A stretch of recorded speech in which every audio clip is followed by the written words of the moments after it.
Current affairs 2025. അനുഷ്ഠാന കലയായ അയ്യപ്പൻ തീയാട്ടിൻ്റെ ചരിത്രത്തിൽ ആദ്യമായി അരങ്ങേറ്റം കുറിച്ച വനിത ആരാണ്? അനുഷ്ഠാന കലയായ അയ്യപ്പൻ തീയാട്ടിൻ്റെ ചരിത്രത്തിൽ ആദ്യമായി അരങ്ങേറ്റം കുറിച്ച വനിതയാണ് RLV ആര്യാദേവി. വയനാട് മുണ്ടക്കൈ ചൂരൽമല ഉരുൾപൊട്ടലിൽ മരിച്ചവരെ സംസ്കരിച്ച ശ്മശാന ഭൂമിക്ക് നൽകിയ പേര് എന്താണ്? വയനാട് മുണ്ടക്കൈ ചൂരൽമല ഉരുൾപൊട്ടലിൽ മരണപ്പെട്ടവരെ സംസ്കരിച്ച ശ്മശാന ഭൂമിക്ക് നൽകിയ പേരാണ് ജൂലൈ 30 ഹൃദയഭൂമി. 2025 ജനസംഖ്യ ശാസ്ത്ര ഗവേഷണത്തിനുള്ള international union for the scientific study of പോപ്പുലേഷന്റെ മാറ്റി ഡോഗൻ പുരസ്കാരം ലഭിച്ച മലയാളി ആരാണ്? മാറ്റി ഡോഗൻ പുരസ്കാരം ലഭിച്ച മലയാളിയാണ് ഡോക്ടർ KG സന്ധ്യ.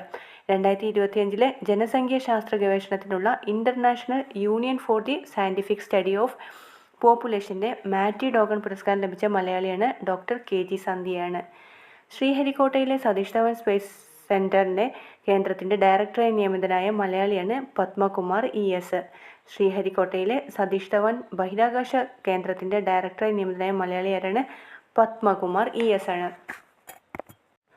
കേരള ഫോക്ലോർ അക്കാദമി മുൻ ചെയർമാനും വിഖ്യാത ഗദ്ദിക കലാകാരനുമായ PK കാളന്റെ സ്മരണാർത്ഥം നാടോടി വിജ്ഞാനീയ രംഗത്തെ അതുല്യ പ്രതിഭകൾക്ക് സമർപ്പിക്കുന്ന PK കാളൻ പുരസ്കാരം 2025 അർഹനായത് PP Kunhirama പെരുവണ്ണനാണ്. Theyyam കലാകാരനായിട്ടുള്ള PP Kunhirama പെരുവണ്ണനാണ് 2025 PK കാളൻ പുരസ്കാരം ലഭിച്ചത്.